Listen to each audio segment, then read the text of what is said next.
Suraksha at School project we use two main products. That is Suraksha card this device.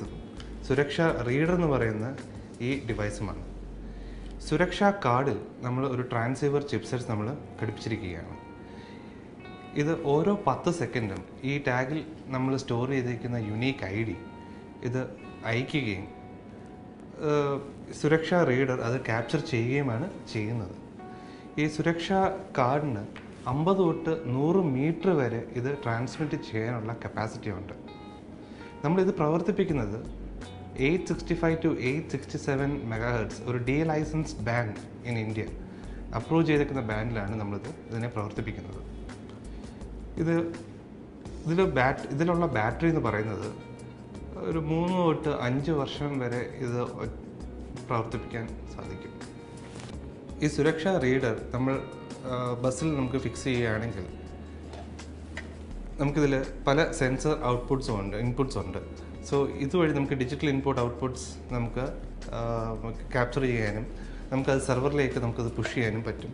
ഇത് എന്തിന് use ചെയ്യുന്നു നമ്മൾ ചോദിക്കുകയാണെങ്കിൽ വണ്ടി ഓവർ സ്പീഡ് ചെയ്യുകയോ അല്ലെങ്കിൽ ഒരു ഹാർഷ് ബ്രേക്ക് ഇവൻറ്റ് ഉണ്ടാകുകയോ വണ്ടിയിൽ ഫിക്സ് ചെയ്തിരിക്കുന്ന പാനിക് ബട്ടൺസ് ആരെങ്കിലും ആക്ടിവേറ്റ് ചെയ്യുകയാണെങ്കിൽ അതൊരു അലേർട്ടായിട്ട് നമുക്ക് മാനേജ്മെൻറ്റിനെ അറിയിക്കുകയോ അല്ലെങ്കിൽ പോലീസ് ഫോഴ്സിനെ അറിയിക്കുകയോ നമുക്ക് സാധിക്കും.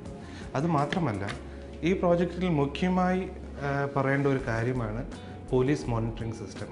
അതെന്തെന്നാൽ ഒരു പോലീസ് സ്റ്റേഷൻ്റെ പരിധിയിൽ വരുന്ന എല്ലാ സ്കൂളുകളിലെയും സ്കൂൾ ബസ്സുകൾ അവരുടെ സിസ്റ്റത്തിലേക്ക് നമ്മൾ മാപ്പ് ചെയ്യുകയാണ് ചെയ്യുന്നത്.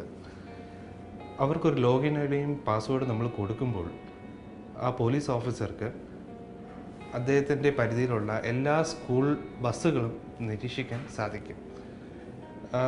ബസ് അമിത വേഗത്തിലാണോ, ബസ്സിൽ എത്ര കുട്ടികളുണ്ടെന്ന് പോലും നമുക്ക് അറിയാൻ സാധിക്കും. സുരക്ഷാ റീഡർ ഡിവൈസ് നമ്മൾ സ്കൂൾ ക്യാമ്പസിൽ നമ്മൾ ഫിക്സ് ചെയ്യുകയാണെങ്കിൽ നമ്മളൊരു 3-4 ലൊക്കേഷനുകളിൽ മാത്രം ഇതിനെ ഫിക്സ് ചെയ്താൽ മതി.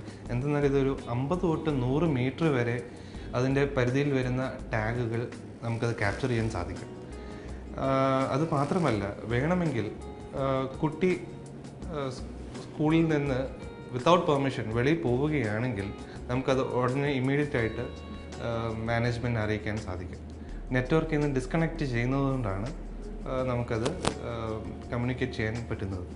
ഇതിൻ്റെ മെയിൻ ഓപ്പറേഷൻ സ്റ്റാർട്ട് ചെയ്യുന്നത് ഫോർ എക്സാമ്പിൾ കുട്ടി ബസ്സിൽ കയറുമ്പോൾ റീഡേഴ്സ് അത് ക്യാപ്ചർ ചെയ്യുകയും ക്യാപ്ചർഡ് ഡേറ്റ സെർവറിലേക്ക് പുഷ് ചെയ്യുമ്പോൾ ആ സ്റ്റുഡൻ്റ് ഐ ഡിയിൽ ഏത് ഗാർഡിയൻ്റെ നമ്പറാണോ മാപ്പ് ചെയ്തേക്കുന്നത് അല്ലെങ്കിൽ പാരൻ്റെ മൊബൈൽ നമ്പറാണോ മാപ്പ് ചെയ്തേക്കുന്നത് ആ നമ്പറിലേക്ക് നമ്മളൊരു SMS അല്ലെങ്കിൽ പുഷ് നോട്ടിഫിക്കേഷൻ നമ്മൾ പുഷ് ചെയ്യുകയും അത് അലേർട്ടായിട്ടോ അല്ലെങ്കിൽ ആക്ച്വൽ ഇവൻ്റായിട്ടോ നമുക്കത് പാരൻസിനെ അല്ലെങ്കിൽ ഗാർഡിയൻസിനെ നമുക്ക് അറിയിക്കാൻ സാധിക്കും.